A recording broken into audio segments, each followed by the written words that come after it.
Bonjour à tous, soyez les bienvenus dans l'Effet Pangolin, le talk du Festival Atmosphère. Nous en sommes déjà à l'épisode numéro 5, un lieu où dialoguent en toute liberté les artistes, les scientifiques et les militants. Alors, je voulais déjà vous dire que désormais, nous sommes en partenariat avec les Mondes d'après, un collectif, un média alternatif et apartisan qui réunit justement des chercheurs, des scientifiques, des artistes, des militants, des personnes de l'action sociale, mais également des citoyens, pour imaginer ensemble ce que seraient ces mondes d'après. Et donc, désormais, sur l'ensemble des réseaux sociaux des mondes d'après, il y a des émissions quasi quotidiennes. Et parmi celles-là, il y aura maintenant l'Effet Pangolin. Alors, dans cet épisode 5, aujourd'hui, nous allons parler de voyages. Des voyages qui peuvent se faire parfois très loin, mais également au coin de la rue. Vous allez le voir, et on va se poser cette question importante qui est de savoir si le touriste est un voyageur. Et pour parler de ces sujets-là, nous recevons aujourd'hui un sociologue qui a édité le manuel de l'antitourisme. Il s'agit de Rodolphe Christin. Bonjour Rodolphe Christin. Bonjour. Alors Rodolphe Christin qui a une formidable connexion Internet visiblement. Alors on vous voit. Rodolphe Christin, C'est déjà ça. c'est déjà ça. On vous voit et on vous entend surtout. C'est quand même le plus important. Rodolphe Christin, si je devais vous poser une question assez simple, quel est votre plus beau souvenir de voyage, Rodolphe? Un séjour sur un fleuve en forêt en Guyane française. Waouh, très bien. Ça c'est de l'aventure quand même. C'était quand? C'était il y a quelques dizaines d'années. J'avais 26 ans. Ça m'a ouvert à un monde de la marginalité et oui, une certaine forme d'aventure. Bon, ben, on va parler justement de cette marginalité, de cette aventure et savoir si elle existe toujours aujourd'hui dans notre manière de rechercher justement ce frisson quand on part en voyage. Un artiste qui, lui, aime bien voyager de manière très singulière, artiste plasticien, qui, par exemple, a fait des performances il y a une quinzaine d'années qui s'appelait le Jardin de voyage. Il est parti avec sa caravane et a fait voyager son jardin. Il sortait son petit jardin, son petit carré de 6 mètres carrés tous les soirs en posant des chaises et en invitant des gens à venir échanger avec lui. Il est parti en voyage pendant 3 semaines dans sa rue. Voyage dans sa rue avec son sac à dos. Il n'est pas rentré chez lui pendant 3 semaines. Il est parti habiter chez l'habitant en les rencontrant dans le café du coin. Ou encore récemment, en 2018, il a fait la course à pas cher. Il a traversé la France de Maubeuge à Biarritz avec un caddie. Voilà, il s'agit de l'artiste plasticien Nicolas Pigné. Bonjour Nicolas. Bonjour Sébastien. Alors Nicolas, même question pour vous, votre plus beau voyage? C'est une question difficile, mais en fait, elle est très singulière. C'est justement, il y a 2 ans, quand je suis parti avec mon caddie, sur les bords de Loire, une personne m'a interpellé et m'a demandé ce que je faisais avec mon chariot, donc qui était à peu près normal. Et je lui explique. Et puis quand j'étais prêt de partir, il me dit mais au fait, et Dieu pour vous, c'est quoi? Et on a discuté pendant 20 minutes sur les bords de Loire avec mon chariot. C'est une très très belle rencontre. Voilà, il y en avait plusieurs de ce type-là. On vous demandera la réponse à cette question tout à l'heure.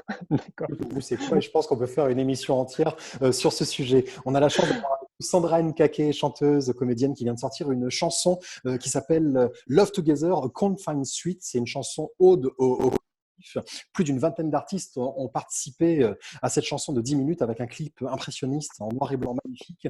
On en verra un extrait tout à l'heure, un voyage imaginaire au plus proche de la nature et des émotions. Bonjour Sandra Nkake. Bonjour. On est ravis de t'accueillir parmi nous, Sandra.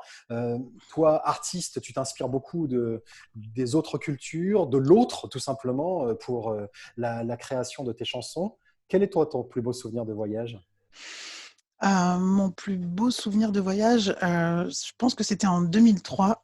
C'était un voyage dans le village de mon grand-père, à Fiko, au Cameroun. Village dans lequel on n'avait pas eu le droit d'aller, jamais, dont j'ai toujours entendu parler. Et en fait, régulièrement, ça venait dans mes rêves. Et cette année-là, donc début 2003, je me suis réveillée tous les matins avec cette idée qu'il fallait que j'aille dans le village de mon grand-père. Et donc, j'ai mis des sous de côté. J'ai travaillé comme une malade pour m'acheter mon billet, parce que les billets pour le Cameroun coûtent très cher. Et voilà. Et en fait, c'était un voyage aussi intérieur, parce que ça a fait résonner beaucoup de choses dans la cosmogonie familiale. Et en fait, entre Douala, donc qui est une très très grande ville, et Fiko, il y a eu plusieurs voyages qu'on a fait et on s'est arrêté dans plein de villages.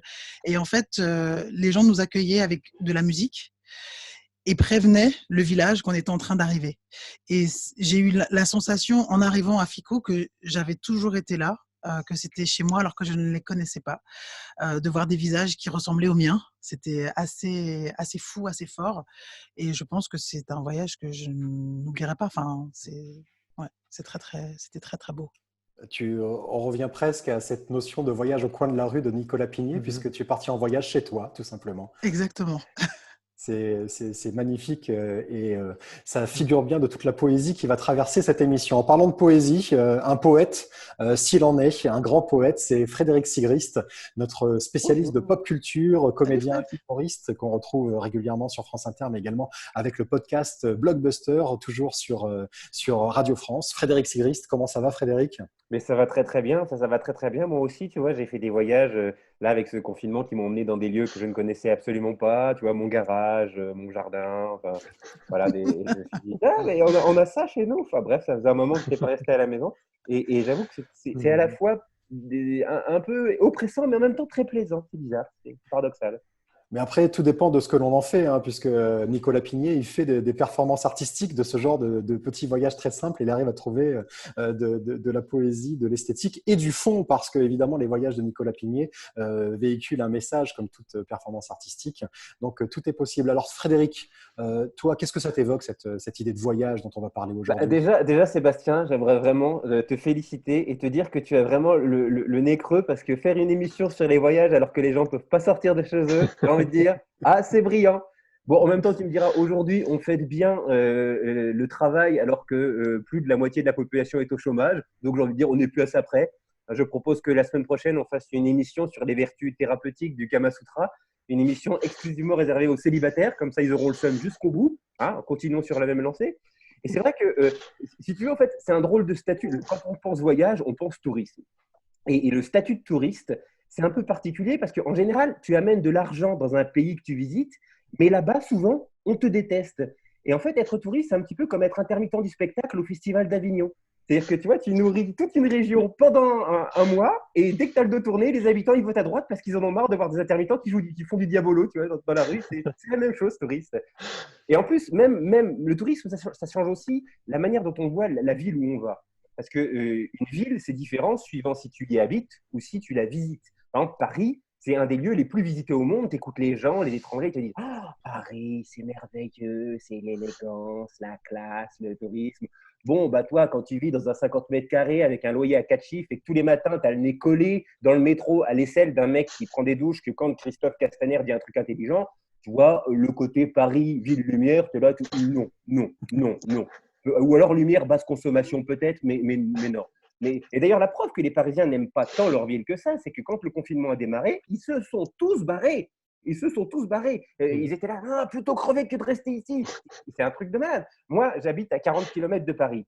Et ben, ça fait 4 ans.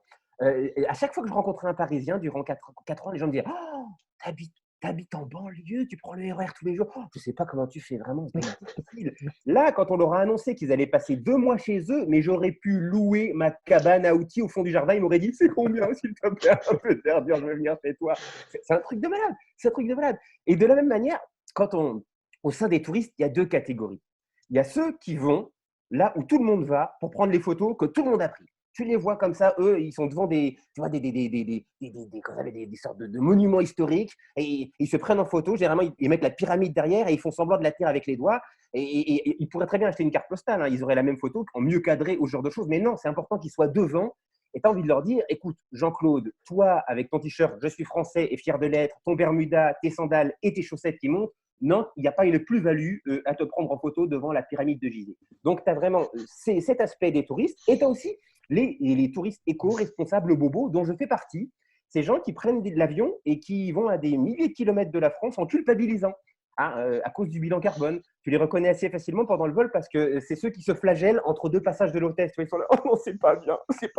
J'espère que ça sera bien, mais c'est pas bien ce que je fais. Et alors eux, quand ils arrivent dans un pays, ils ne font pas comme tout le monde. Moi, quand je vais à l'étranger, je ne fais pas comme tout le monde. Je ne vais pas dans les situations. Non, je recherche l'authenticité, l'habitant.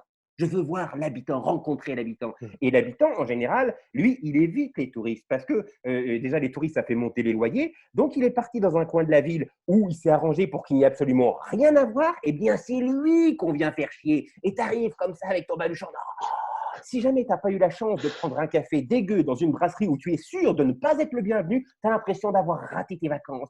Regarde tous ces regards de haine vis-à-vis de nous. On a rencontré l'habitant. Et donc, en fait, le touriste, ça se sépare entre ceux qui sont un peu cons et qui font tout comme tout le monde et les emmerdeurs qui veulent rien faire comme tout le monde.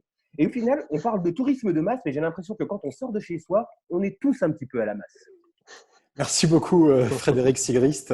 Comme d'habitude, très avisé comme commentaire. Et il y a beaucoup de choses que tu as dites, évidemment, qui vont faire réagir Rodolphe Christin, à qui on va donner la parole maintenant, mais également Sandra et Nicolas Pigné. Rodolphe, vous êtes donc sociologue, considéré comme l'un des principaux théoriciens de la critique du tourisme en France. Vous avez publié donc ce manuel de l'antitourisme. À la question « Est-ce que le touriste est un voyageur ?» on connaît la réponse. Pour vous, c'est non. Pourquoi, Rodolphe? Parce que je pense que dans un monde comme le nôtre, il y a un paradoxe, c'est que plus il est facile de voyager, ce qui est le cas aujourd'hui, hein, le réseau est aménagé pour qu'on puisse le visiter en grand nombre de la manière la plus sécurisée possible, la plus agréable possible, la plus confortable possible. Et paradoxalement, je pense que ça rend le voyage, c'est-à-dire la rencontre, la recherche d'aventure au sens étymologique du terme, c'est-à-dire le fait de s'exposer à ce qui advient, ça rend tout cela beaucoup plus difficile parce que le statut de touriste nous accompagne dès lors qu'on part, dès lors qu'on est ailleurs.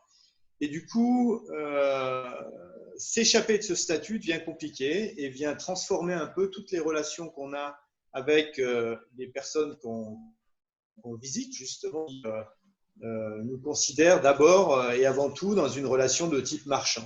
Et je pense qu'il y a quelque chose de très intéressant qu'a souligné Frédéric, c'est qu'effectivement, lorsque le confinement a été annoncé, très vite, une population qui est partie, qui a quitté son domicile habituel, qui a voulu finalement dire non, ma vie quotidienne est trop insupportable, je m'en vais, je m'échappe pour vivre ce confinement dans les meilleures conditions. Et ça doit nous faire réfléchir sur ce que signifie le tourisme en tant que, finalement, il est peut-être devenu une industrie de la consolation ou de la compensation par rapport à une vie ici qui est devenue, entre guillemets, invivable. C'est pour ça que je viens d'écrire un livre qui s'appelle « La vraie vie est ici » parce que je crois qu'il faudrait aujourd'hui réfléchir sur comment rendre notre vie ici, notre vie quotidienne, plus vivable pour qu'on ait sans doute moins besoin d'aller ailleurs l'oublier, d'oublier le monde ailleurs plutôt que de le découvrir. Et je pense que le confinement devrait nous amener à réfléchir à ces questions-là de manière un peu approfondie pour ne pas après comme avant. Parce que le tourisme, c'est aussi au nom du tourisme qu'on détruit les écosystèmes, qu'on pollue par des moyens de locomotion qui sont pour l'environnement. C'est aussi au nom du tourisme qu'on transforme des écosystèmes, qu'on transforme des lieux, aménage des infrastructures qui ont un poids environnemental extrêmement fort et qui contribuent au changement climatique, qui contribuent à la destruction de… La destruction de la liaison Internet. Ah, ça y est, vous êtes là. Ok, ça me rassure. Oui, l'impact environnemental et sociétal du touriste et du voyageur est indéniable et c'est une des raisons pour lesquelles vous êtes critique à l'égard du tourisme de masse. J'ai bien compris qu'il y a en effet et j'aime beaucoup cette idée que vous développez qui est l'industrie de la consolation, la consommation de la consolation. On part pour oublier, pour fuir. Et en même temps, quand on part, ce n'est pas en effet pour de la découverte, c'est même pour retrouver le confort que l'on ne peut pas avoir chez soi. Disons que pour partir aussi nombreux, il faut que des conditions d'accueil soient réunies pour qu'on prenne le moins de risques possible et pour que la prestation de service qui est devenue le tourisme puisse être vendu au plus de monde possible. On est dans une industrie qui est comme toutes les industries, qui est à la recherche du profit, donc qui cherche à faire partir des quantités de gens de plus en plus importantes. D'ailleurs, la question du tourisme de masse mérite d'être posée parce qu'il n'y a pas un bon tourisme et un tourisme de masse de l'autre. Le tourisme, c'est l'agrégation de tous les segments touristiques, y compris inclus le tourisme durable, le tourisme responsable, qui contribue à une forme de touristification généralisée des sociétés. Et c'est cette question-là qu'il faut se poser parce que pour que ça soit possible, il faut que des conditions d'accueil sécurisées et standardisées soient disponibles à tous les endroits de la planète où qu'on aille, on trouve des lieux dédiés à accueillir des touristes en grand nombre. Mais quand on regarde dans l'histoire, il y a la bascule avec les congés payés, donc 1936, où il a fallu occuper toutes ces personnes qui découvraient… on t'a pas prévenu, Sébastien, les congés payés n'existent plus. Ah C'est Muriel Pénicaud, elle a annulé ça il y a 2 jours, mais Non, c'est passé vite, tu n'as pas dû faire attention. J'étais pas au courant, excuse-moi Fini, Fred, mais en c'est tout fini. cas, historiquement, en 1936, quand les congés payés sont arrivés, il a fallu occuper la population en occupant donc ce temps libre. Est-ce qu'on peut pas dire qu'il y a quand même un effet positif, Rodolphe, dans le fait qu'il y a eu une forme de démocratisation du voyage? J'ai l'impression qu'avant, le voyage était réservé à une élite. Il y avait un côté très statufiant dans le voyage aussi. C'est une certaine catégorie de la population qui avait accès, ne serait-ce qu'à sortir tout simplement du département et à aller un peu plus loin. Donc, ne parlons même pas de partir comme les grands explorateurs en Himalaya ou en Océanie ou dans le Pacifique. Il y a quand même un aspect positif là-dedans, Rodolphe, non? Alors, disons que le tourisme, au départ, était pratiqué par les aristocrates qui avaient les moyens de voyager pour le plaisir. Parce qu'il faut aussi revenir à la définition du tourisme. Le tourisme, c'est le voyage d'agrément, c'est-à-dire le fait qu'on puisse y partir et y trouver du plaisir, alors que longtemps, le fait de se déplacer dans l'espace, c'était une épreuve. Une épreuve passée aux intempéries, on quittait ses proches, on quittait sa ville, on quittait son village. On ne savait pas trop ce qu'on allait trouver sur la route. Les bandits de grand chemin étaient présents, les intempéries, la physique, la fatigue psychique liée à l'éloignement. Et tout ça a eu un impact, faisait en sorte qu'on réfléchissait avant de partir. On n'entretenait pas un voyage à la légère. Aujourd'hui, cette pratique-là, grâce à des aménagements spécifiques, grâce à des technologies, et notamment le moteur à explosion, j'ai l'impression d'avoir perdu la connexion. Non, on vous entend, Rodolphe. Vous m'entendez? Grâce à des technologies comme le moteur à explosion, toute la fatigue du voyage et l'aventure, le côté aventureux du voyage a été gommé. Donc, ce qui rend le voyage praticable par beaucoup de gens. Alors, on peut parler de démocratisation, sauf que quand on parle de ça, bien souvent, on confond consommation et démocratie. Pour moi, la démocratie, c'est participer aux décisions qui nous concernent. Politiquement parlant, ça doit être ça. Or, le fait que tout le monde puisse aller acheter tout et n'importe quoi à peu près partout dans le monde ne paraît pas un acte démocratique fort. Et je pense que par les temps qui courent, c'est justement cette société de consommation qu'il faudrait remettre en cause.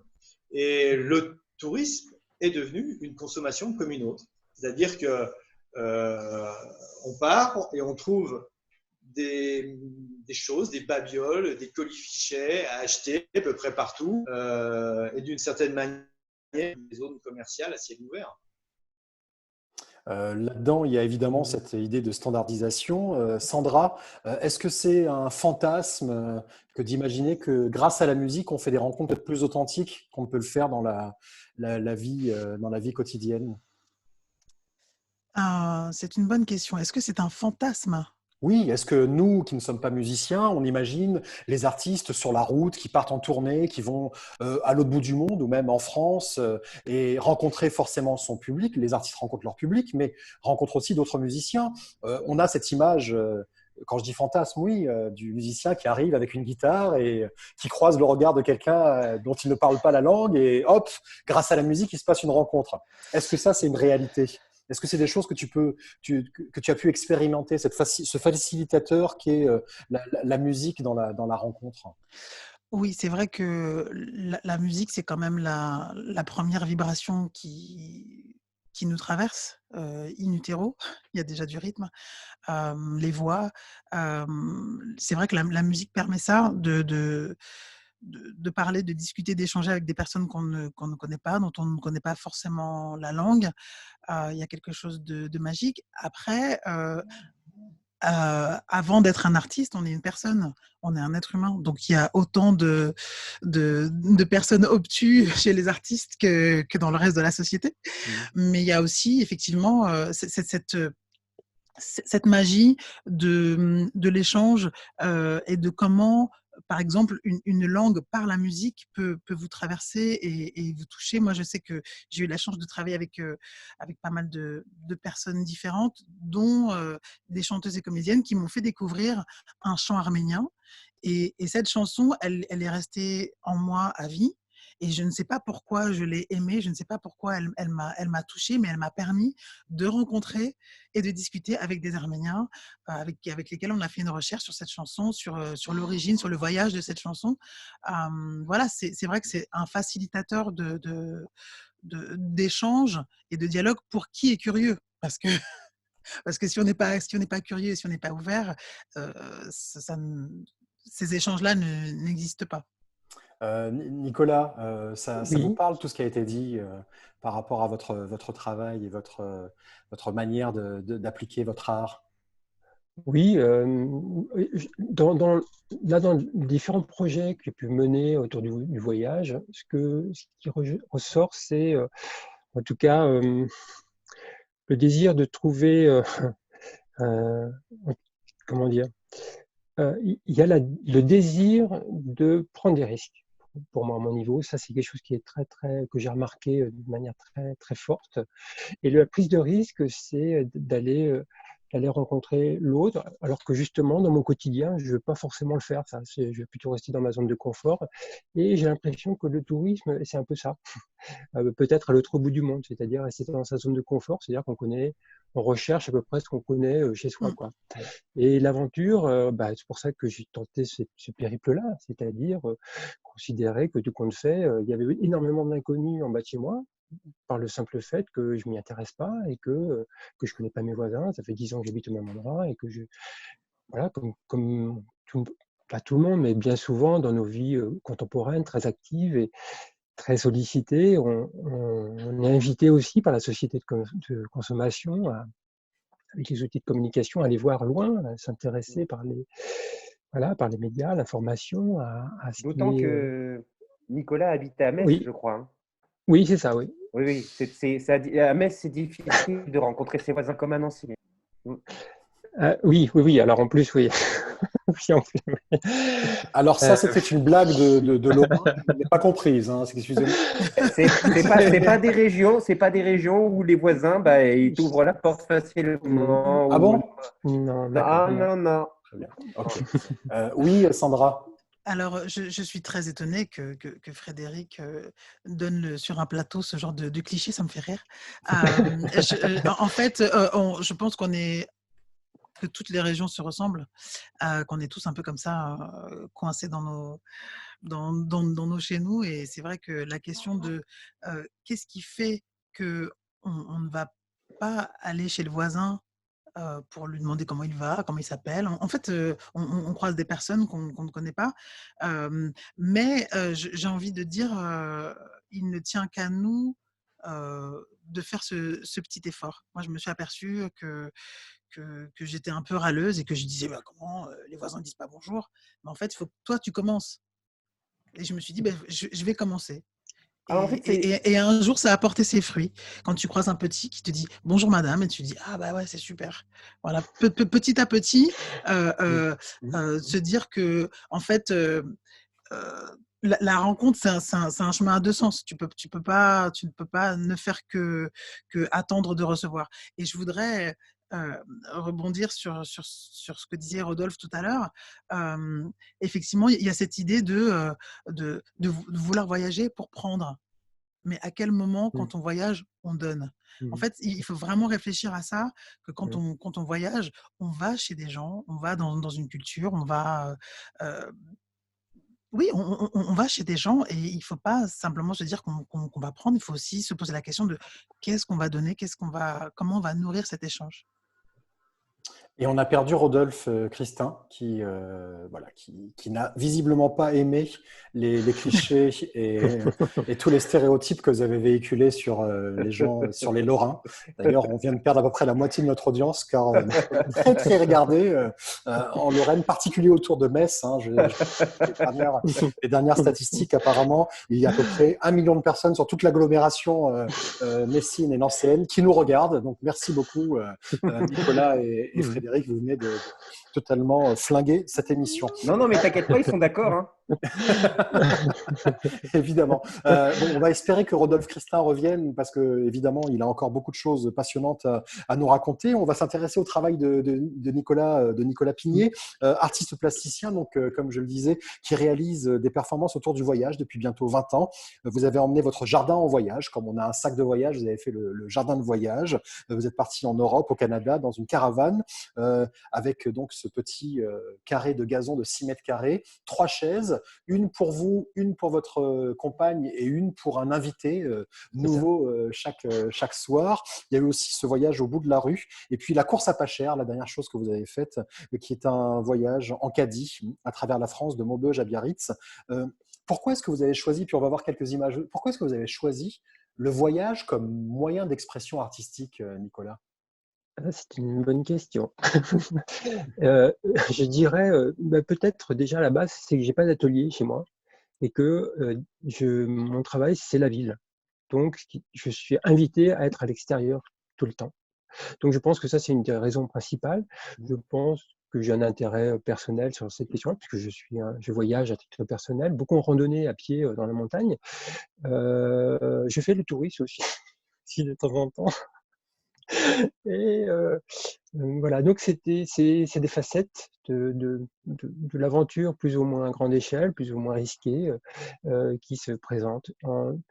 Dans le voyage, je crois vraiment dans ces projets-là, ce que voilà, je pense que c'est des prises de risque que je disais tout à l'heure, mais je me suis mis au défi dans ces projets-là. Je crois qu'il y a cette mise à l'épreuve, notamment sur le dernier où je suis parti en périple avec mon caddie, donc à travers la France sur 1400 km, où aller voir mes voisins alors que j'ai plutôt une nature plutôt relativement réservée, plutôt timide, pas aller, d'ailleurs c'est pas un hasard non plus, même s'il y a des raisons sociologiques de ne pas aller rencontrer ses voisins, mais qu'à titre personnel ça m'arrange beaucoup de ne pas aller voir mes voisins.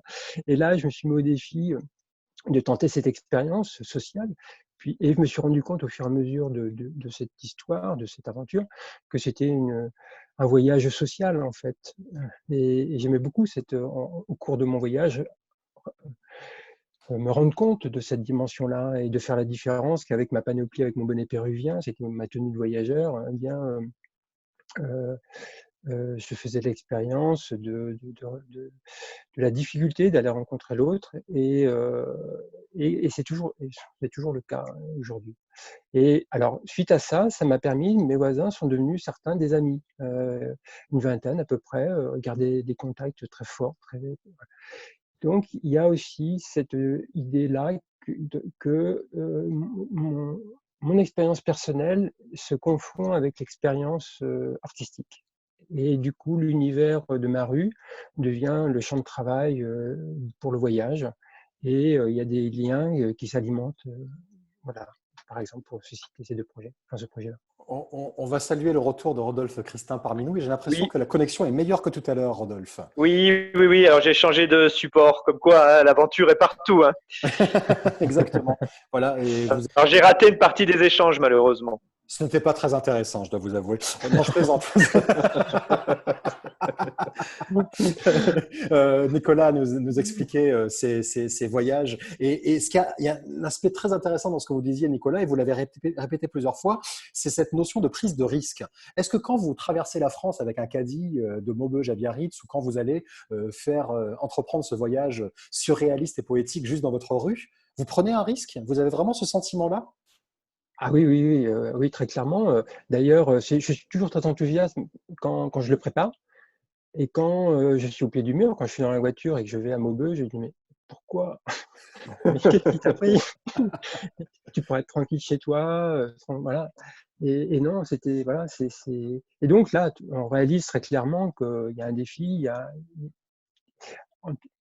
oui, il y a une véritable prise de risque et c'est l'enjeu, c'est la quête, je crois, qui est derrière, même si je ne l'avais pas formulé en ces termes-là lorsque j'ai expérimenté, ça me vient comme ça. Mais oui, il y a une, en tout cas, le fait d'aller chercher, je crois qu'il y a la volonté de se dépasser, de dépasser ses limites, et ses limites ne sont pas forcément comment dire, au niveau du paysage. Les limites, c'est celles qu'on s'impose conceptuellement, c'est ou par habitude de ne pas voir ses voisins et de décider de ne pas faire comme d'habitude. C'est une aventure. Enfin, à mon niveau, comme je l'ai expérimenté, en tout cas, je l'ai mis en scène comme une aventure. Et oui, donc, et avec le jardin de voyage, c'était une dimension un peu plus reposante quand même, parce que quand j'étais en voiture avec une petite caravane, moi j'avais pas de douche, mais quand même c'était un peu plus reposant. Et il y avait une petite ironie dans l'idée, quand je l'ai fait, sur les gens qui vont dans les terrains de camping avec tout ce qu'ils ont chez eux, quoi. Et c'était un peu ça, le point de départ, d'être comme à la maison, quoi, d'être ailleurs, mais comme à la maison. Donc c'était un petit clin d'œil humoristique avec ça. Et en fait, ce jardin, en fait, ça m'a beaucoup intéressé quand je l'ai fait. Au départ, ça devait être une installation. Puis après, je me suis dit, mais il faut l'expérimenter. Il faut le faire, il faut faire ce voyage. Ça ne peut pas être qu'un dispositif. Et donc, c'est comme ça que je suis parti. Je partais même avec des poissons rouges. Alors, par contre, eux n'avaient pas du tout l'âme du voyageur, parce qu'au bout de quelques jours, ils ont dû avoir le mal de mer, je ne sais pas. En tout cas, ils sont morts assez rapidement. Je n'ai pas retenté l'expérience. Mais par contre, avec ma compagne, effectivement, il y a cet espace-là qui est ouvert, donc c'est cette chaise et ce jardin.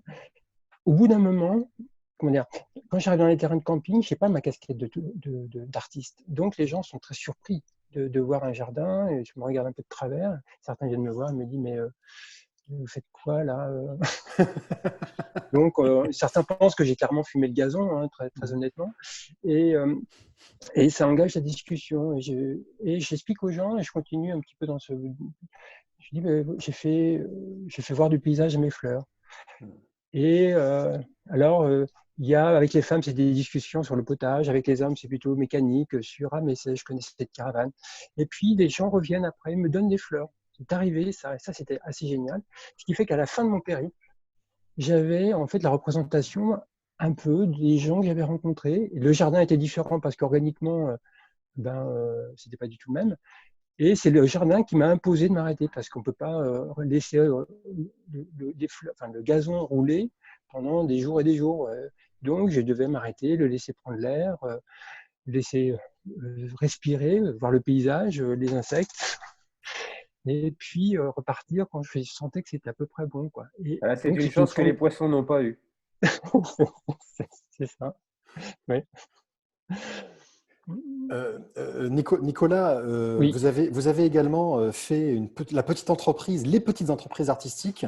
Vous recensez 12 métiers poétiques probables ou improbables: expert en file d'attente, inspecteur en nomadicité, déménageur de jardin, ivressologue, très en vogue actuellement en période de confinement, voyagiste pour plantes d'appartement.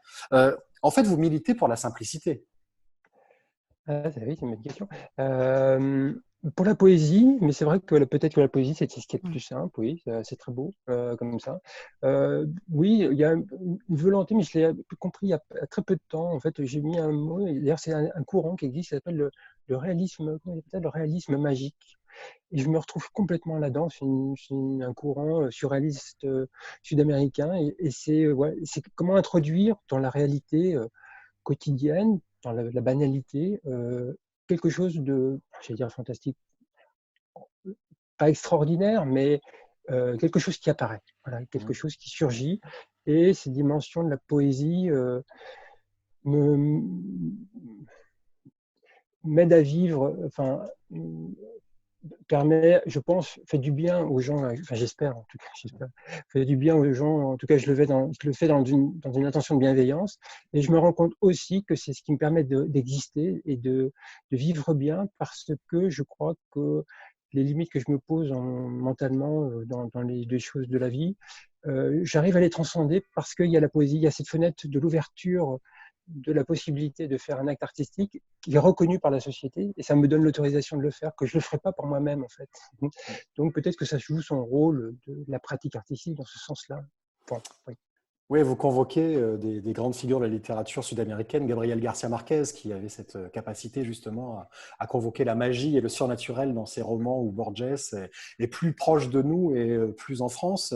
C'est très Jacques Tati ce que vous faites, parce qu'il y a aussi cet aspect esthétique, c'est-à-dire que quand je pense que vous avez vu cette image que j'ai montrée tout à l'heure, mais quand on voit, je vais la remontrer, quand on vous voit avec votre grosse pastèque au milieu de votre caddie, je pense que l'apparition de cette image dans le quotidien des gens.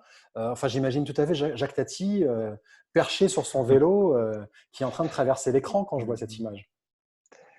En tout cas, c'est quelqu'un qui, l'univers m'inspire énormément, et c'est vrai que et d'ailleurs les gens me renvoient cette image-là. Oui, j'aime beaucoup le fait de quelque chose qui jaillisse comme ça à travers, par exemple, le paysage dans un village, et puis en courant, puisque je cours avec mon chariot, voilà, que la personne n'est peut-être même pas sûre d'avoir vu ce qu'elle a vraiment vu, quoi. Et cette irruption-là fragmentaire presque, eh bien, oui, c'est ce qui m'alimente, enfin, ce qui me fait beaucoup plaisir. Et tout ce que vous citez comme référence, c'est complètement ça. Oui, cette idée qu'il y a quelque chose de curieux qui vient de se passer. Voilà, c'est une assertion de la poésie dans le quotidien. Fred, tu voulais dire quelque chose? Oui, parce que en fait, en regardant les extraits et tout ça, ça me rappelle aussi un petit peu, je ne sais pas si vous connaissez Nicolas, mais le cinéma de Michel Gondry, qui Oui, utilise beaucoup des éléments de la vie de tous les jours pour amener l'onirisme et une sorte de porte vers quelque chose de plus beau et qui nous transcende un peu. Et je trouve que dans votre démarche, il y a quelque chose de similaire à ça. ah ben, j'aime beaucoup le cinéma de Michel Gondry. J'avais jamais fait le rapprochement, mais en tout cas, je suis c'est très chouette. Rodolphe Oui. Christin, vous faites la même Alors, chose en fait avec Nicolas Pigné. Vous nous amenez à réfléchir, vous convoquez des concepts sociologiques pour dénoncer le tourisme de masse et pour mettre l'accent sur des travers de la société. C'est la même chose, mais il le fait avec de la poésie. exactement. Moi, je pense que là, on a vraiment une tentative de réinjecter du voyage dans le quotidien, et ce qui montre bien qu'on n'a pas besoin d'aller loin pour cela. On n'a pas besoin de moyens technologiques extrêmement sophistiqués. On n'a pas besoin de moyens financiers extrêmement importants. Et on arrive à avoir une approche. Alors, on a parlé, moi j'ai presque envie de parler de situationnisme, c'est-à-dire que on transforme des situations quotidiennes et on crée des situations quotidiennes et en tout cas qui font irruption dans le quotidien des gens pour entrer dans un autre rapport aux personnes qu'on rencontre, parler d'autre chose. Et finalement, on fait bouger les lignes, on fait bouger les cadres. Et c'est une espèce de micro-révolution de la vie quotidienne qui me paraît extrêmement intéressante. Et quand on parlait de prise de risque, je crois que là, elle est pour le coup réelle, hein, même si elle n'a rien de spectaculaire. Hein, ce n'est pas une expédition au Kamtchatka ou je ne sais où. Mais néanmoins, c'est une expédition dans la vie quotidienne qui nous permet de voir la réalité autrement. Et je crois que ce genre d'initiative-là est vraiment une tentative de renouer avec le voyage, justement.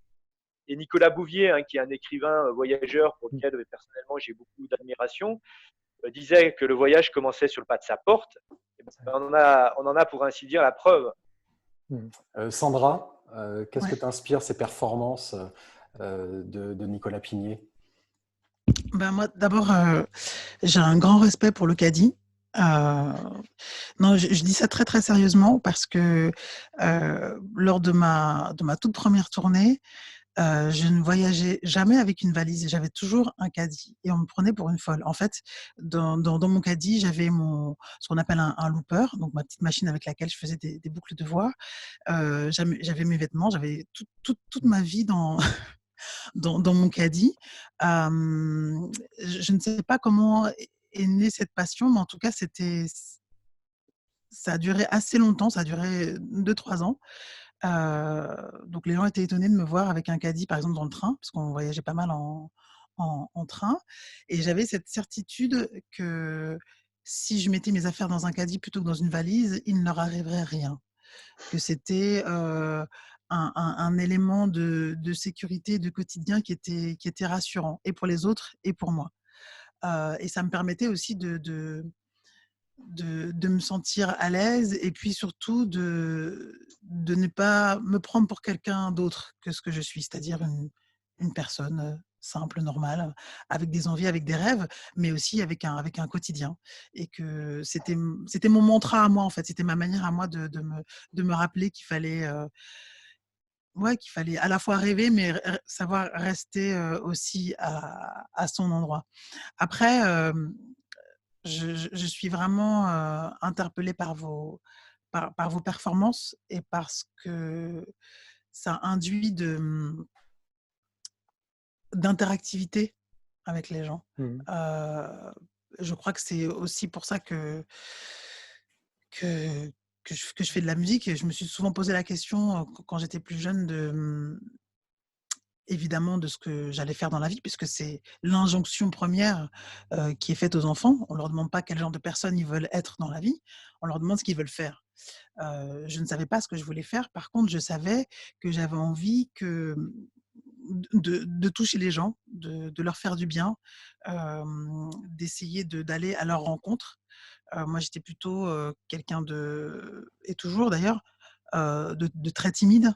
Mais par contre, dès qu'il fallait parler pour quelqu'un, là, tout d'un coup, je me trouvais avec des forces qui étaient décuplées, et j'ai compris que moi, ce qui m'animait, c'était ça, c'était euh, l'échange, la discussion, la rencontre avec des personnes, en fait, qui venaient parfois de très loin, mais parfois juste à côté.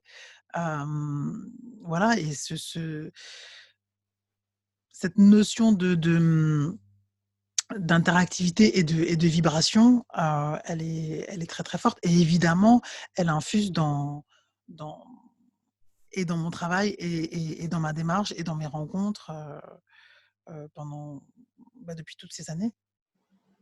Tu viens dans cette idée de rencontre, de sortir Love Together, Confined Suit, ou Suite, je ne sais pas comment on dit, parce que Suite, parce que Suit, c'est plutôt le costume. Voilà, et c'est Voilà, c'est sans ça. eux. Et suite, c'est Voilà, français. ça, c'est exactement, oui. Donc, A Confined Suite. Donc, Oui. la suite du confinement, une œuvre qui réunit une vingtaine d'artistes que tu as fédérés très rapidement. La magie de ce confinement, tout le monde est à la maison, tout le monde est plus facilement joignable, et chacun a ses instruments numériques pour faire de la création. Tu as donc composé une chanson que tu leur as soumise, qui s'appelle donc A Confined Suite. Et d'ailleurs, j'adore parce qu'il y a comme des sortes de carnets de voyage. J'adore ça. Voilà la chanson. Ça, c'est le début de la chanson. C'est tes carnets de création. Diantre. Diantre, comment ai-je réussi à obtenir ça?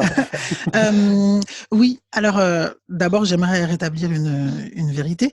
Oui. C'est que cette idée, elle est née des échanges que nous avons régulièrement avec Gidru, mon partenaire de travail, et puis de toutes les conversations qu'on avait avec les copines et les copains. On s'est dit, bon, c'est encore plus aujourd'hui un moment de nous fédérer, de nous mettre ensemble pour évidemment faire de la musique, mais aussi pour parler, pour échanger. Et les premiers mots qui nous sont venus, c'était ça, c'était Love Together. Et on s'est dit, bah, alors on va faire une chanson, et on va essayer de la proposer à des copines et à des copains. Euh, et en fait, là, ce que vous voyez, c'est vraiment c'est le début de la chanson, c'est-à-dire que on a écrit les paroles, la mélodie assez rapidement. On a fait la maquette d'une structure qu'on avait imaginée. On a imaginé un voyage, et on s'est dit qu'on allait le proposer à des copines et à des copains. Certains et certaines se connaissent, d'autres pas du tout. Et puis de leur dire, voilà, ça c'est l'ébauche. Tu joues ce que tu veux, où tu veux, comme tu comme ça va vibrer chez toi, et tu enregistres avec les moyens que tu as et tu nous renvoies ça. Alors, ce qui est assez magique, c'est que chacune et chacun a plongé dans cette chanson et a proposé des choses qu'on n'avait même pas imaginées. La chanson, elle a pris de l'ampleur, de la longueur, des textures très très différentes qu'on a dû réaménager pour à la fois que les textures se croisent, mais aussi leur laisser de la place. Euh, Par exemple, Anne Passio, batteuse, est en confinement sans batterie. Mais elle Dur. voulait absolument participer à la chanson, donc elle a joué du piano et elle a chanté. Voilà, il y a eu des arrangements de cordes merveilleux. Enfin, chacun a vraiment, chacun et chacune a joué le jeu. On s'est dit, on a envie de faire une chanson et de la partager, mais que ce soit la chanson de maintenant, c'est-à-dire que on l'a écrite en 2 jours. Moi, j'ai enregistré ma voix, je pense que j'ai fait une prise unique, et tout le monde a fait ça en fait. Ensuite, ils nous ont envoyé les pistes. Il y en avait à peu près une soixantaine Pas qu'il a mal. fallu assembler, monter, et puis mixer et masteriser. Et on a proposé cette chanson à un ami qui est vidéaste avec qui on travaille depuis de nombreuses années, qui s'appelle Seka. On lui a demandé s'il avait envie de participer. Il a dit oui, qu'il aimerait bien que ce soit quelque chose d'abord de poétique, d'abstrait, un peu Man Ray comme ça. Et Non, on va regarder un extrait peut-être. ah bah, Sandra. Oui, oui, non.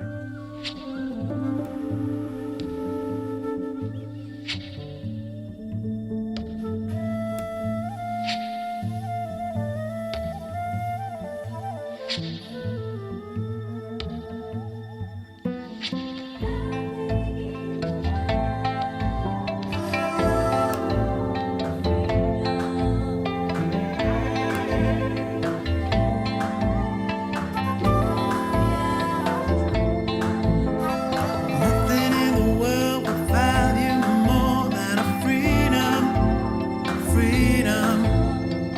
I with you, you with her, all together stronger.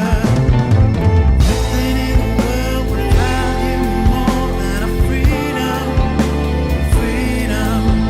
Alors, voilà, c'est formidable, hein, la magie du numérique. On a eu un petit aperçu, mais alors attendez. Là, du coup, j'ai de la musique à fond dans les oreilles. je peux plus nothing vous in parler. the world would value Voilà. more than a freedom. Ah, merci Sandra. I with you, you with her, all together stronger. Je voudrais quand même en profiter pour remercier très chaleureusement toutes les personnes qui ont participé parce que c'est de l'amour pur. Même si ça paraît un mot et un concept peut-être fleur bleue, mais je pense que c'est vraiment la valeur à remettre au centre de nos vies. L'amour évidemment, mais le respect, l'échange, la découverte. En fait, cette chanson, elle parle aussi de voyage. Euh, Voyage dans des textures, dans des instruments, mais aussi à travers des personnalités. On a la chance d'avoir eu évidemment des personnes, des musiciens, des musiciennes qui ont joué, qui ont fait des arrangements, etc., mais qui ont aussi livré leur voyage personnel, leur voyage intime, leur singularité. Et moi, ça m'a permis de découvrir beaucoup de choses en faisant ce travail. Et alors, c'est évidemment un geste artistique qui s'est fait en quelques jours, qui est quelque chose de fulgurant, qui n'est pas du tout un acte commercial. Par contre, pour moi, c'est un acte social et politique très fort, parce que ça dit que, évidemment, nous sommes singuliers, mais il faut encore plus aujourd'hui qu'on se mette ensemble, particulièrement artistes, musiciens, intermittents. Voilà, on a vraiment quelque chose à jouer pour défendre simplement le fait qu'on doit vivre tous ensemble, quoi. Cette chanson, comme tu le dis, c'est un acte collectif. Il y a quelque chose de très doux, on le disait, surréaliste, impressionniste. C'est une invitation à la contemplation et à prendre le temps. Le temps, c'est une donnée importante du voyage aussi. Oui, c'est une donnée très importante. Seka a tourné la nuit. Il a fait quelques nuits blanches pour pouvoir tourner en slow motion la lune. Et donc, ça donne quelque chose comme ça de très beau et qui dit le contraire de l'enfermement. Parce qu'effectivement, nous sommes pour ceux qui ont la chance d'avoir un logement, nous sommes dans nos logements, nous sommes entre quatre murs, mais il ne tient qu'à nous de ne pas avoir des murs dans nos têtes et dans nos cœurs. Et ça me fait penser à une phrase de Sénèque qui disait Itaque debemus scire, vitium collaboramus, non in nostrum, c'est in locurum esse. Non in locurum, c'est in nostrum esse. Ça veut dire les mots, la solution aux maux dont nous souffrons ne se trouve pas ailleurs, ne se trouve pas dans aller loin, mais en nous. Et voilà, je pense qu'il faut vraiment qu'on profite de ce moment pour être les uns avec les autres. Ça va dans le sens de ce que vous disiez. Je vais te donner la parole dans un instant, Frédéric, de ce que vous disiez, Rodolphe. Ça ne sert à rien de fuir. Il faut essayer de résoudre nos problèmes sociaux et sociétaux ici même. Tout à fait. C'est ce que effectivement j'essaie de développer, c'est-à-dire que aujourd'hui la vraie vie est ici. Alors moi, mon inquiétude, c'est que ce confinement, qui certes nous fait échanger les uns avec les autres de manière différente, crée de nouvelles formes de solidarité. Mais en même temps, et on le voit bien ici, c'est qu'on n'est plus les uns à côté des autres et que la vie sociale, elle a une condition qui me paraît difficilement contournable, c'est d'être proches les uns des autres. Et ce virus-là est en train de faire en sorte que les décisions aussi pour contrer ce virus font en sorte que la distanciation devient la norme, devient une espèce de catéchisme relationnel qui, s'il devait perdurer un peu trop longtemps, pourrait avoir des incidences qui me paraissent préoccupantes parce que il y a une forme de méfiance qui pourrait s'installer, hein, de peur de la contamination qui pourrait s'installer, et qui pourrait entrer assez profondément dans nos manières d'être, dans nos intimités. Et ça, je suis assez inquiet par rapport à ça. C'est quelque chose vis-à-vis duquel je pense qu'il faudra être vigilant, il faudra faire attention. Il faudra faire attention à la manière dont on sera les uns avec les autres. On va revenir à cette notion d'échange, de rencontre et d'altérité. Frédéric, tu voulais dire quelque chose? Oui, par rapport à ce collectif dans lequel vous avez œuvré, Sandra, il y a quelque chose qui me frappe depuis le début de ce confinement. On a vu aussi Tété faire une sorte d'œuvre composite avec plein de fans qui ont repris des morceaux de ses chansons pour en faire un tout. Et j'ai l'impression en fait que ce confinement a permis à plein d'artistes, à plein de musiciens de remettre en avant ce qui est le travail premier d'un musicien, c'est-à-dire sa passion, le partage, son art, et à quel point ça peut être partagé. Et je me dis, est-ce que ça va pas être compliqué ou difficile de retourner ou d'ailleurs est-ce qu'il faut repartir dans un schéma qui était celui de la musique un peu avant, c'est-à-dire on fait la promotion d'un album solo. Est-ce que cette idée de partage sans intermédiaire, c'est pas finalement un truc qu'il faut garder de ce confinement C'est une bonne question. Enfin, moi, je me pose souvent la question de pourquoi je fais les choses. Pourquoi en deux mots. On a toujours aimé la collaboration. On n'a pas attendu le confinement pour le faire. Et je pense qu'on va continuer à le faire. On fait partie des artistes qui sont indépendants, mais être indépendant ne veut pas dire ne pas collaborer, bien au contraire. On parle souvent, là, ces derniers jours, du monde d'après. Mais en fait, moi, le monde d'après, d'une manière très personnelle, moi, ça ne m'intéresse pas. Ce qui m'intéresse, c'est le monde de maintenant. Ce qui m'intéresse, c'est comment on va faire chacun, chacune pour continuer évidemment à vivre les uns avec les autres, à comprendre comment ce virus se comporte, comment on va faire pour se protéger, comment on va faire pour forcer notre gouvernement à nous donner les moyens de combattre collectivement ce virus, parce qu'il ne s'agit pas de la responsabilité individuelle, mais vraiment collective. Voilà, je pense que c'est aussi pour ça qu'on a fait cette chanson. C'est une manière de dire, il faut qu'on se mette tous ensemble et il faut qu'on interpelle notre gouvernement pour lui dire, euh, on est une grande puissance mondiale, faites en sorte de fabriquer des masques pour tout le monde et les livrer gratuitement. Envoyez-nous une circulaire qui va nous expliquer les gestes barrières à tous. Parce qu'en fait, c'est une attitude qu'on devrait tous avoir, c'est-à-dire avoir une forme de distanciation sociale. 1 mètre, c'est pas grand-chose. Ça va permettre qu'on puisse vivre tous ensemble plus facilement, que moins de gens meurent. Et puis, pour en revenir à ce que vous disiez, Rodolphe, tout à l'heure, moi, je me pose la question de comment vivions-nous avant? Est-ce qu'on était forcément proches les uns des autres? Je ne suis pas sûre. Je ne suis pas sûre que le fait d'être proche physiquement de quelqu'un sous-entend qu'on est proche d'une manière émotionnelle et intellectuelle. Voilà, c'est juste un petit bémol. Mais je pense que je suis quand même d'accord avec vous sur cette période de déconfinement qui va être très très longue, parce qu'on parle du 11 mai, mais en fait, pas du tout. C'est un point d'interrogation, on ne sait pas. Mais voilà, hier, j'entendais des scientifiques dire que finalement, les masques que les uns et les autres cousaient de manière artisanale, même si ça permettait une protection à ne serait-ce que 40 ou 50 ou 60%, c'était déjà pas mal. Voilà, je me dis que tout ça, ça nous concerne tous. Mais Nicolas, d'ailleurs, oui, Fred.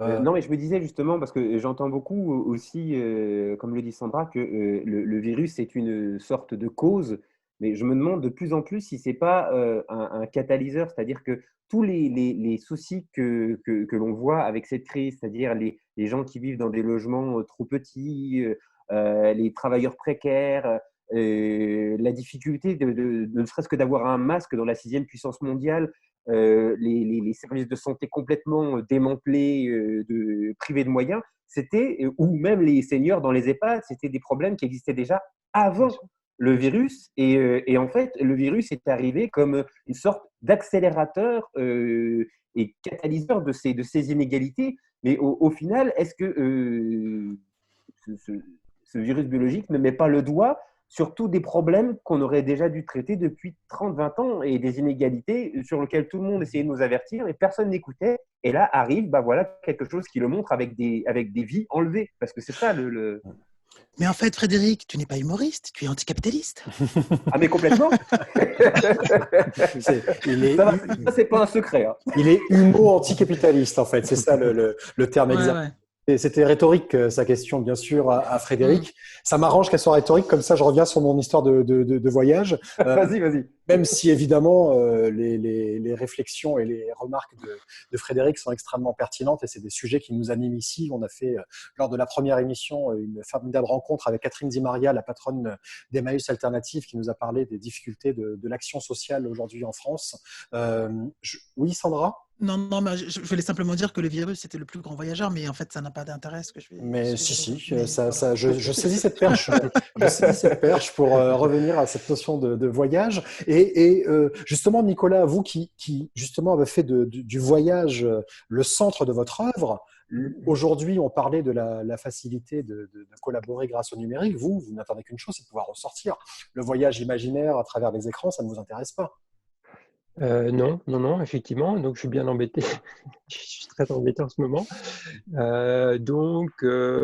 J'écris pour préparer d'autres projets. Quand la possibilité d'aller voir loin sera permise, ça me permettra d'aller voir pas très loin, mais ça me permettra quand même d'aller voir dans ce contexte-là. Oui. En sachant que loin pour Mm. Nicolas, je vous le rappelle, ça peut être juste au coin de sa rue. C'est évidemment pas la destination qui compte, c'est le trajet, comme on le dit dans les traités philosophiques. Rodolphe, pour revenir à ce que vous disiez tout à l'heure sur cette inquiétude de ce que que seront les relations sociales dans la période post-confinement, il y a aussi cette idée aujourd'hui, on voit bien qu'on ne sait pas si on pourra sortir au-delà de 100 km cet été. L'idée même de voyage et de vacances, cette idée est remise en question. Est-ce qu'on va pouvoir, dans un délai de 2-3 ans, commencer à repartir loin? Ça va être intéressant d'un point de vue écologique, environnemental, bien qu'on a vu que Air France a quand même réouvert, dès qu'ils ont pu, la ligne Lyon, Toulouse et Montpellier, enfin Lyon, Bordeaux et Montpellier, No comment. qui sont quand même des endroits qui sont accessibles en train, qui sont quand même beaucoup moins polluants. Donc, on est toujours inquiet sur la manière dont tous ces gens reprennent rapidement leurs vieilles habitudes. Mais moi, ce qui m'intéresse, c'est aussi cette idée que même si le tourisme de masse a des aspects négatifs, parce qu'on va retrouver la même chose que chez soi, c'est quand même une appréhension de la différence qui est quand même concrète. On va quelque part, on entend une langue étrangère, on voit on voit des personnes étrangères, on découvre même de manière infime, une partie d'une culture étrangère. Est-ce que quelque part, le fait de relocaliser le tourisme ne va pas aider encore plus au repli sur soi et à véhiculer des clichés et des idées reçues? Alors moi, comme je suis de mauvaise humeur quand on me parle de tourisme, je vous dirais que je suis pas du tout certain que le tourisme ait contribué à l'ouverture d'esprit, à une meilleure connaissance de la diversité culturelle. Je crois que le tourisme obéit au contraire à beaucoup de clichés. Clichés qui sont parfois repris par les populations locales lorsqu'ils se mettent à se déguiser de la manière attendue par les touristes pour être conformes un peu à ce qu'on attend d'eux. Aussi, il faut aussi rappeler qu'aujourd'hui, dans nos villes, on peut très bien retrouver des ambiances culturelles différentes de manière assez facile. Donc, je ne suis pas convaincu que moi, la distance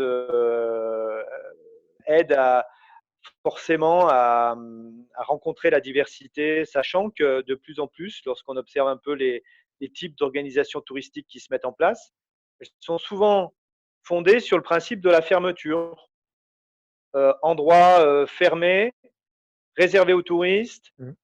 Alors l'emblème, c'est le bateau de croisière, mais pas que. Le resort où on est entre soi, le club de vacances, même le camping d'une certaine manière, sont des lieux où l'autre n'intervient que comme un prestataire de service, la personne qui vient vous servir un cocktail ou qui vient nettoyer la chambre de l'hôtel. Bien souvent, on vous donne un bracelet qui vous identifie comme faisant partie de l'organisation touristique et qui contribue à vous distinguer des autres. Donc, moi, je ne suis pas du tout convaincu que les dernières évolutions du tourisme aient été dictées par une envie de découverte. Je crois que, je dis souvent, c'est plutôt fondé sur l'oubli du monde que son exploration. Ensuite, je crois que cette crise, elle montre aussi la grande vulnérabilité de l'industrie touristique. Il y a quelques mois, l'industrie touristique était promise à des objectifs de croissance, mais vraiment importants. L'Organisation mondiale du tourisme prédisait des flux toujours plus importants de touristes. Et en quelques jours, tout s'est arrêté. Aujourd'hui, la crise que vit le tourisme est catastrophique parce que beaucoup d'emplois en dépendent, beaucoup de revenus en dépendent. Et on n'a pas imaginé de transition qui puisse permettre de se sortir de ça. Ce que moi je préconise aujourd'hui, c'est d'y réfléchir de manière assez urgente parce que intrinsèquement, le tourisme dépend de flux qui viennent de l'extérieur des territoires d'accueil. Et en fait, ce que cette crise nous apprend, c'est que la mobilité, l'hypermobilité dans laquelle on vivait, est résiliable et assez facilement résiliable. Alors, jusqu'alors, on avait vu ça dans des endroits du monde assez circonscrits ou suite à des événements liés à des phénomènes d'insécurité, par exemple, et ben, les flux touristiques tout d'un coup s'arrêtaient et les gens qui en dépendaient se trouvaient démunis. Mais là, aujourd'hui, ça touche le monde entier et je crois qu'on ne peut plus faire l'impasse sur cette fragilité du secteur. Et je crois qu'il va falloir inventer d'autres manières de vivre en dehors de ça. Euh, Vous parlez de ça dans la tribune que vous avez publiée sur le Huffington Post, hein, ce fameux colosse au pied d'argile qui est le secteur du tourisme. Et dans cette tribune, vous convoquez Édouard Glissant qui parle de mondialité en opposition à la mondialisation. Vous pouvez nous expliquer comment ça peut s'appliquer au voyage? alors justement, la mondialité dont parlait Édouard Glissant me paraît tout à fait actuelle. Il parlait déjà, notamment dans un livre qui s'appelle Philosophie de la relation, du risque de pandémie lié au phénomène de mondialisation, c'est-à-dire de va-et-vient entre les pays du monde. Et Édouard Glissant disait la mondialisation, c'est l'imposition d'un modèle globalement unique, même s'il sait s'adapter à certaines particularités locales, qui est un modèle lié à la société de croissance occidentale, un modèle qui vient de l'Occident, et qui tend à aplanir la diversité des cultures. Et lui défendait une autre vision qui était celle de la mondialité, qui est qu'on sait aujourd'hui, on connaît la diversité culturelle, on sait que la diversité culturelle existe, et il reste finalement à la respecter telle qu'elle est, c'est-à-dire à accepter le principe du divers, c'est-à-dire que des gens vivent selon d'autres modalités que les nôtres et n'ont pas forcément envie de nous ressembler, de respecter cette diversité-là et de concevoir la vie non pas comme enracinée quoique je me méfie du terme d'enracinement, mais en tout cas localisée dans des endroits spécifiques, des territoires spécifiques qui doivent être pris en compte, qui sont tous des lieux de richesse et des lieux de rassemblement, et qu'il faut donc tempérer cette mondialisation, ces échanges incessants, cette standardisation des lieux auxquels elle conduit, pour avoir un regard un peu renouvelé autour de la diversité culturelle et qui reste néanmoins ouvert, c'est-à-dire ouvert aux échanges, ouvert à l'accueil, à l'hospitalité. Le principe d'hospitalité, il est extrêmement important. Aujourd'hui, finalement, le tourisme, notamment, a remplacé l'hospitalité, qui est une espèce d'acte gratuit, d'accueil de l'autre, en un acte marchand qui est reproduit à une échelle quasiment industrielle. Donc la mondialité, c'est le monde, tout en sachant qu'on vit en fonction de lieux, de territoires qui doivent être à la fois ouverts et préservés. Formidable, merci beaucoup Rodolphe Christin. Je rappelle que vous êtes sociologue. Votre manuel de l'antitourisme est devenu une sorte de bible pour beaucoup, pour justement militer pour une nouvelle façon de voyager. Une dernière question pour vous Rodolphe. On peut encore voyager aujourd'hui au sens que vous définissez? Ah bah, je crois que Nicolas a bien montré qu'on peut encore voyager aujourd'hui.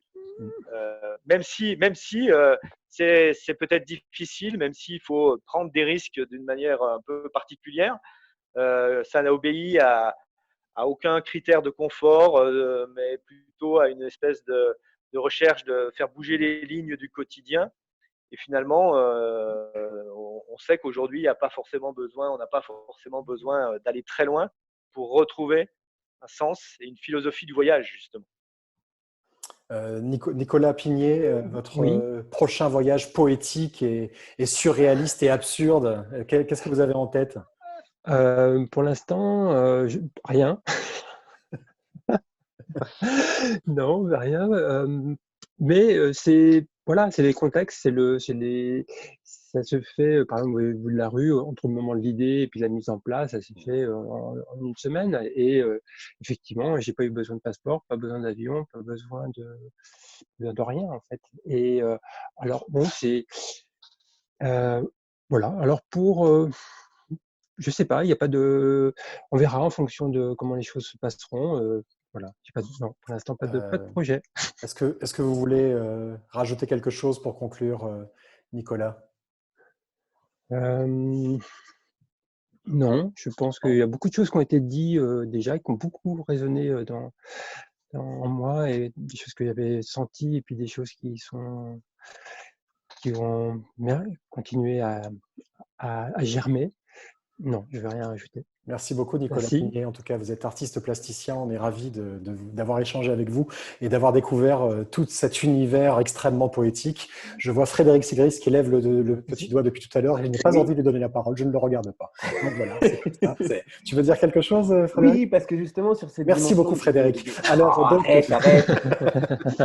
Sur cette dimension de voyage, en fait, c'est là, en regardant toute l'émission, je suis sûr que j'aurais pris un billet de train pour aller à Maubeuge ou un billet d'avion pour aller au Cameroun. Bah, j'aurais finalement moins voyagé qu'en écoutant Sandra nous parler de sa première rencontre avec le Cameroun. Nicolas, quand il nous parle de son voyage, de cette manière dont il a installé son camping-car avec ce jardin, et ben, ça m'a fait voyager aussi. Et en fait, finalement, ce qui permet le voyage, c'est le temps et l'écoute des autres, en fait. Écouter d'autres expériences que les siennes. Et ça, rien que ça, eh ben, je trouve que ça fait voyager des fois plus efficacement que prendre un billet pour aller dans un club à l'autre bout du monde où on va revenir et au final, bah, il n'y aura pas eu la narration ou l'expérience de quelqu'un, d'un être humain qui aura rendu ce voyage plus concret, en fait. Voilà ce que je voulais dire. j'ai bien fait de te donner la parole. C'était pas mal. Je te donne un 8. Sandra, le mot de la fin t'appartient suite à cette discussion. On a parlé tant de voyage au coin de la rue, voyage au bout du monde et de voyage intérieur. Mot de la fin, c'est difficile. J'ai envie de dire bienveillance, écoute, échange, partage, curiosité, justice sociale, combat, ensemble. Voilà. C'était bref, mais Et très très efficace. Ce n'était pas tout à fait le mot de la fin, car il va y avoir quelques notes de fin. Tu es d'accord, Sandra, pour nous interpréter une petite chanson, un petit extrait de chanson pour conclure cette émission? est-ce que je suis d'accord? Oh, oui, d'accord. Ouais, c'est très ouvert. Hein. Voilà, si tu me dis non, je serais profondément déçu, mais je ne t'en voudrais pas. Ce serait... D'accord. Alors, je vais dire oui et je vais chanter un petit bout d'une chanson qui s'appelle Hope, qui veut dire espoir et qui m'a été inspirée par une amie qui a été frappée par la foudre et qui a mis 1 an et demi à tout réapprendre à parler, à marcher. Voilà. Elle m'a inspiré cette chanson. Alors, c'est parti. Hope.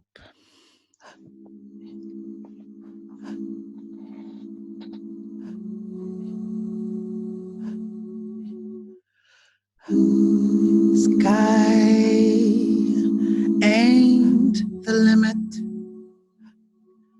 Go higher. Don't be scared. Spread your heart beyond the limit. Bend over your mind and your spirit. When you believe in something stronger than yourself, then you realize you're not alone. Go higher than your limits. Don't you listen to your fears. Go higher, be the spirit, and forever be the gear. Your life's only what you make it. Your dreams waiting there for you. Oh, we all have. Oh, we all have.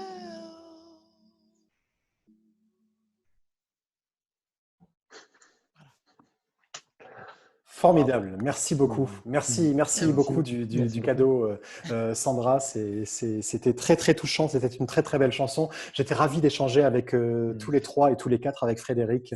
Donc Nicolas Pigné, artiste plasticien, Rodolphe Christin, sociologue, et Sandra Nkake, donc artiste musicienne, interprète, comédienne. Formidable. Et puis on rappelle Love Together, Merci. parce que là tout à l'heure c'était n'importe quoi techniquement ce que j'ai fait. J'ai mis un extrait de la chanson. Vous allez vous taper Love Together Sandra Nkake sur YouTube, sur toutes les plateformes, et vous pourrez voir ce très beau clip réalisé par Sandra.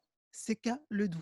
Voilà, n'hésitez pas, la chanson est vraiment magnifique, n'hésitez pas à partager. Merci beaucoup d'avoir été au rendez-vous. On se donne rendez-vous pour la première diffusion de l'épisode suivant, vendredi prochain, toujours à 18h. On n'est pas encore tout à fait au point sur la programmation de la prochaine émission, mais moi j'aimerais bien parler de la création dans la science et dans l'art, parce que les chercheurs sont des créatifs. Les chercheurs ont des intuitions, et à un moment donné, pour réussir à trouver des vaccins, à trouver des remèdes et à réussir à résoudre certaines équations que pose la nature, eh bien, il faut laisser place à ce que certains appellent la sérendipité, et laisser voguer cet esprit. Le hasard fait qu'à un moment donné, on se dit on a une intuition, et je pense que cet aspect créatif est très très important chez les scientifiques. Donc on est sur le point d'y arriver, et ce sera certainement l'émission que l'on vous fournira la semaine prochaine. N'hésitez pas à vous abonner à nos pages YouTube, Facebook, sur les deux plateformes sur lesquelles l'émission est abonnée et diffusée, à liker, à commenter, à partager, évidemment, et à parler plus que jamais de cette émission #l'effet pangolin. Et puis n'oubliez pas non plus que nous sommes en partenariat désormais avec les mondes d'après. Voilà, comme vous le voyez, les mondes d'après, donc un média alternatif, collaboratif et totalement apartisan, où il y a beaucoup d'émissions qui parlent d'énormément de sujets qui nous intéressent, dont d'ailleurs mardi prochain, une émission sur les océans. Et donc désormais, vous pourrez retrouver également sur les plateformes et sur les réseaux sociaux des mondes d'après l'effet pangolin. Merci à toute l'équipe du Festival Atmosphère, grâce à qui cette émission existe. Je suis le président d'honneur, mais c'est quand même toute une équipe derrière. Merci à Pascal Signolet, Laurence Lafito, Virginie Delagrange, Laurent Le Triard, Marie-Lou Signolet, Mélanie Faure, Julie Lefebvre et Steve Albaré.